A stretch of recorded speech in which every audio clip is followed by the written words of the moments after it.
Доблестным трудом в тылу, потом и кровью на фронтах Великой Отечественной войны они ковали героическую славу родной земли. Имена и подвиги самых известных героев вспоминают учащиеся 8 класса 3-й Карбулакской школы. День Героев Отечества. Этот день должен заставить всех нас задуматься о том, что лежит в основе гражданской ответственности и настоящего неподдельного патриотизма. Очень часто просто не знаем о тех подвигах, которые совершили эти замечательные люди. Все с желанием, с большим готовились трепетно, очень хотели участвовать в этом мероприятии. И не просто мероприятие мы сегодня проводим, мы посещаем ветеранов.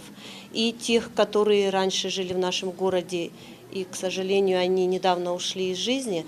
В числе тех, о ком говорят на мероприятии, ветераны Великой Отечественной войны: Умар Евлоев, Аббас Аушев, Сасламбек Тачиев и другие. Но особое внимание школьники уделили Николаю Дмитриевичу Гайтукиеву, последнему ингушу, оставшемуся в живых, сражаясь в Сталинградской битве. На фронт Николай Гайтукиев ушел в начале 1942 года. Едва ли не мальчишкой прошел почти всю войну. Начиная с обороны Сталинграда, где служил телефонистом 169-й стрелковой дивизии. Спасибо героям, спасибо солдатам, что мир подарили тогда в 45-м.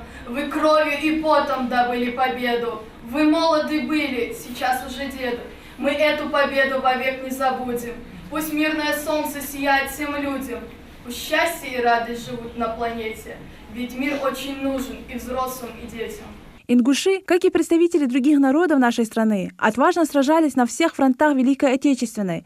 Многие, чтобы уйти на фронт, меняли свои имена. Так и Зиаудин Джабраилович переименовал себя в Николая Дмитриевича, но фамилию оставил свою для того, чтобы родные могли найти его в случае смерти или ранения. Я хочу поблагодарить его за то, что он дал нам жизнь, за то, что мы сейчас можем ходить спокойно по этой земле, а не пугаться и, допустим, не слышать какие-то звуки, не слышать войны вот эти всякие. Мы живем в мире, алхамдулиллах, я очень рад. До проведения мероприятия школьники лично посетили ветерана, который рассказал о том, через что он прошел. Мне было очень приятно о том, что мы чтим память о тех, кто уже умер, о тех, кто еще жив, и он является ярким примером того, кто защитил свою родину, он является ярким примером патриота России и нашей маленькой родины Ингушетии. В мероприятии приняли участие и юные патриоты Орлята. Мы чтим тебя, наш скромный воин. Мы славу мужеству поем, а кто не должен, будь спокоен, мы лахту память несем. Всего на войне защищали родину более 100 тысяч ингушей. 46 из них были представлены к званиям Героев Советского Союза. Они сложили в эту победу все свои силы, со всем потом, с любовью они завоевали нам эту победу. И я за них очень рада, как и мы все. Слова благодарности всем участникам войны, а особенно своему земляку Николаю Гайтукиеву, за мирное небо над головой сегодня выражают дети.